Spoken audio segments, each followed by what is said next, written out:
My name is Ben Knisely, a retired U.S. Army colonel, and I am currently a board member on Sarasota Military Academy.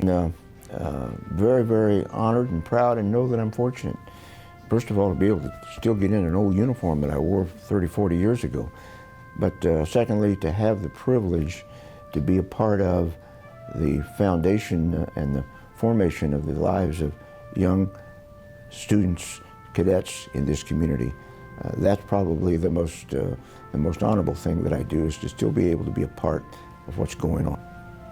Colonel, you grew up in Osprey, Florida, in a much different Osprey, Florida. Pretty quiet back then? Oh heavens, yes. But you know, the main part of the little town is much the same. I would say by all accounts, I had a pretty normal young teenage life growing up in a small town on the coast of Florida. Suddenly, after joining the Army, I found myself flying helicopters, medevac helicopters in Vietnam. Just like that. You were in the Boy Scouts, your father had been in the Navy, so the military was clearly going to be in your future. Absolutely. My dad was a career Navy corpsman, and he had polio. I was unable to do a lot of father-son things like play ball and so on. Boy Scouting was very likely the most significant part of my young life.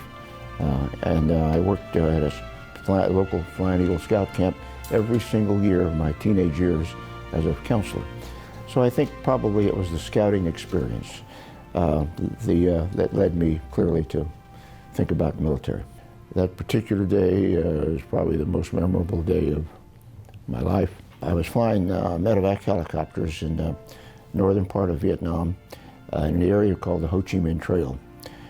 We'd been called to do a hoist mission to lift out a couple of wounded soldiers, and it was a night hoist mission, very difficult to do. And I recall that night their intensity of the firefight was too much, so we were told to go back and spend the evening. Early the next morning, we're back out over the area, and an enemy missile came across the trees and hit my helicopter. I recall at the time everything in the cockpit went totally white bright, just like the lights I'm looking at in this interview. I was unconscious for 3 or 4 hours. We crashed down through the trees. My co-pilot pulled me out of a burning aircraft, and just he and I survived. Immediately our thought was, wonder if anybody will get to us. We knew that we were in unfriendly territory. And of course, had nothing. I had a pistol on my hip, no food and water. And I'll fast forward. We spent 4 days crawling around the jungle, hiding from the North Vietnamese regulars. We could hear them driving up and down the Ho Chi Minh Trail right close to us. And you had serious injuries. Yes, I had a crushed leg, and I had third-degree burns down my back and arm.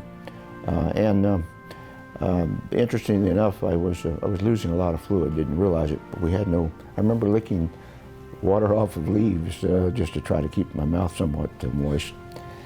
A special operations rescue effort was launched to see if there were any survivors in the crash site. We had 5 very courageous, is a good word to use here, men who moved down through enemy territory and found 2 of us alive, pulled us out of there.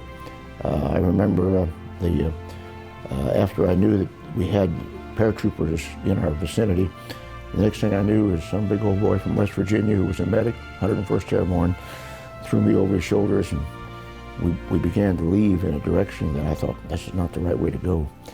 It turns out, though, that the lieutenant who led that mission knew that they had to go back out very quietly the way they came in to avoid enemy forces that were on all sides. So, you know, I clearly owe my life to that, to my co-pilot for pulling me out of my aircraft, and to that 5-man team. Back up to that moment when you started hearing noises coming towards you. You didn't know if that was friend or foe. Absolutely. We had made between my co-pilot and I, we'd made a pact, and we says, we're going to wait till we look him in the eye to make sure we identify ourselves, or we let anybody know we're here. And that was a concern, because we knew there were others around us that weren't speaking English.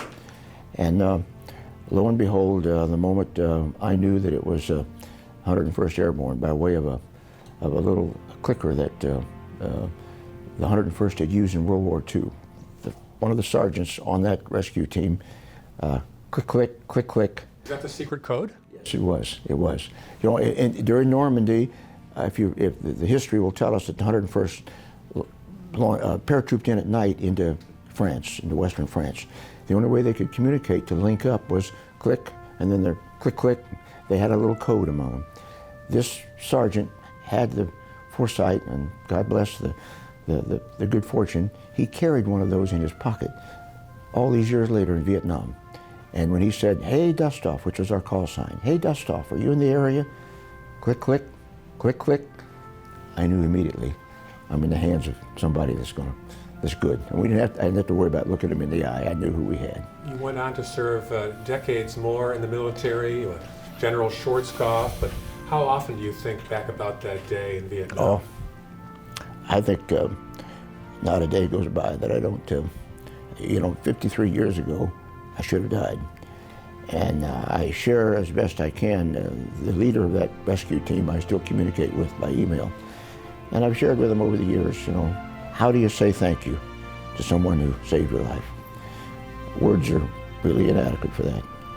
I made a vow in the hospital bed not long after that day that I'll try to live my life worthy of the effort those 5 men did. That's where the real courage lies.